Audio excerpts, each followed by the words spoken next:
everyone, my name is Ankita Dhondial and I am onco-nutritionist at zenonco.io। आज का हमारा topic है cancer and lactose intolerance. तो सबसे पहले हम बात करेंगे कि लैक्टोज इंटॉलरेंस होता क्या है।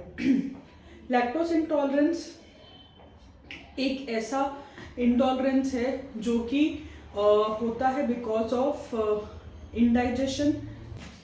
लैक्टोज इंटॉलरेंस एक ऐसी कंडीशन है जिसमें बॉडी लैक्टोज जो कि एक शुगर होती है उसको डाइजेस्ट नहीं कर पाती, क्योंकि हमारी बॉडी में लैक्टेस एंजाइम प्रेजेंट नहीं होता।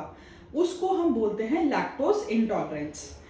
अब लैक्टोज किन किन चीज़ों में पाया जाता है, जैसे कि मिल्क में, कर्ड में, पनीर में, डेयरी प्रोडक्ट्स जितने भी होते हैं, चीज़ में, क्रीम में, इन सभी चीज़ों में लैक्टोज पाया जाता है। तो जिनको लैक्टोज का इंटॉलरेंस होता है उन सब लोगों को ये सारी चीज़ें अवॉइड करना चाहिए। इसके मेजर सिम्टम्स क्या क्या होते हैं? For example diarrhoea, cramps, bloating, constipation, loose motions, ये सारी प्रॉब्लम्स या सिम्टम्स हम कह सकते हैं जिनको लैक्टोज इंटॉलरेंस का प्रॉब्लम होता है। और कुछ चीज़ें ऐसी भी होती हैं जिनमें छुपा हुआ लैक्टोज होता है, जैसे कि ब्रेड, सूप्स, क्रीम्स, ये सारी चीज़ें होती हैं जिनमें लैक्टोज छुपा हुआ होता है। सो अब जानते हैं कि लैक्टोज कैसे कैंसर से कनेक्टेड है। अगर कैंसर पेशेंट्स, फॉर एग्जाम्पल अगर मैं कोलन कैंसर की बात करूं, तो कोलन कैंसर की स्टडीज़ में देखा गया है कि जो पेशेंट्स को मिल्क या मिल्क प्रोडक्ट्स ज़्यादा कंज्यूम करते हैं उनको काफ़ी ज़्यादा डाइजेशन इश्यूज होते हैं, क्योंकि इंटेस्टाइन्स में एब्जॉर्प्शन का प्रॉब्लम होता है। रिसर्च के अकॉर्डिंगली पाया गया है कि क्रोन्स डिजीज़, IBS जैसे कि इन्फ्लेमेटरी बाउल डिजीज़, इन सब पेशेंट्स में अगर वो मिल्क या मिल्क प्रोडक्ट्स लेते हैं, जैसे कि लैक्टोज इंटॉलरेंस होता है उनको, सो हमको ये सब चीज़ें अवॉइड करनी चाहिए। ऑल्सो अगर लैक्टोज यानी कि एक शुगर होती है, और शुगर वैसे भी हमने अपनी पिछली वीडियोस में बात किया है कि वो कैंसर पेशेंट्स के लिए वैसे भी बेनिफिशियल नहीं होती है और एक तरीके से फूड का ही काम करती है। सो आई वुड सजेस्ट कि अगर आप अपनी डाइट को लैक्टोज फ्री रखते हैं, यानी कि अपनी डाइट से शुगर हटाते हैं, तो वो आपके लिए डेफिनेटली हेल्प करती है।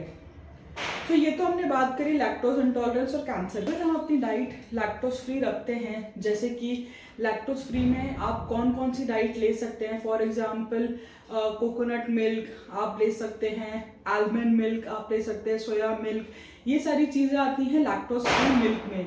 तो अगर ये सारी चीज़ें आप अपनी डाइट में इंक्लूड करते हैं, डेयरी में जैसे कि टोफू, अगर ये सारी चीज़ें आप अपनी डाइट में इंक्लूड करते हैं तो वो हो जाती है लैक्टोज फ्री।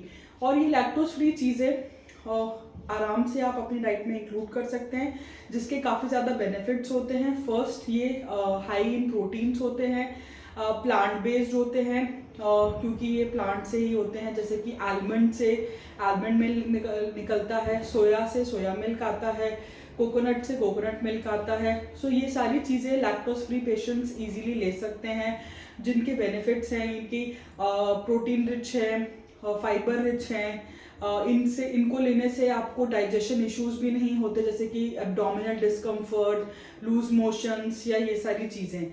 सो अब अगर मैं आपको सजेस्ट करती हूँ कि आप लैक्टोज फ्री डाइट लेते हैं या लैक्टोज इंटॉलरेंट पेशेंट्स हैं, तो उनको डेफिनेटली लैक्टोज फ्री डाइट लेना चाहिए। एंड आई थिंक मार्केट में आजकल लैक्टोज फ्री मिल्क भी अवेलेबल है जिसका शुगर रिमूव कर देते हैं, एंड दैट मिल्क ऑल्सो अगर आप कंज्यूम करते हैं तो डेफिनेटली आपको कोई भी इश्यूज नहीं होंगे।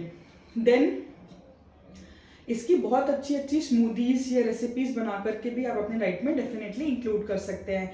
फॉर एग्जांपल आलमंड स्मूदी बन जाती है, जिसमें आप थोड़े से ओट्स अगर ऐड करते हैं और थोड़ा कोई भी फ्रूट ऐड कर देते हैं तो बहुत अच्छी रेसिपी बन जाती है। अगर आप उसी में कोई भी फ्रूट के साथ ड्राई फ्रूट्स ऐड करते हैं, कोई रागी फ्लावर या कुछ भी ऐड करते हैं तो उसकी बहुत अच्छी स्मूदी बन सकती है, या ग्रीन्स ऐड करते हैं तो बहुत अच्छी स्मूदी बनती है। तो आई वुड सजेस्ट कि आप इसी तरीके से अपनी स्मूदीज बनाएं, लैक्टोज फ्री डाइट यूज़ करें, ताकि एब्डोमिनल डिस्कम्फर्ट ये सारी चीज़ें ना हो। कई बार देखा गया है कि कीमोथेरेपी, रेडिएशन थेरेपी के दौरान भी लैक्टोज काफ़ी ज़्यादा इंडाइजेशन इंटॉलरेंस, एब्डोमिनल डिस्कम्फर्ट पैदा करता है।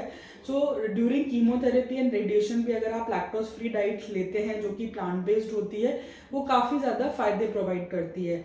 आई होप आपको आज का वीडियो पसंद आया हो। सो मिलते हैं जल्दी ही नेक्स्ट वीडियो के साथ एक नए टॉपिक को लेकर के। Till then stay safe, stay healthy. Thank you.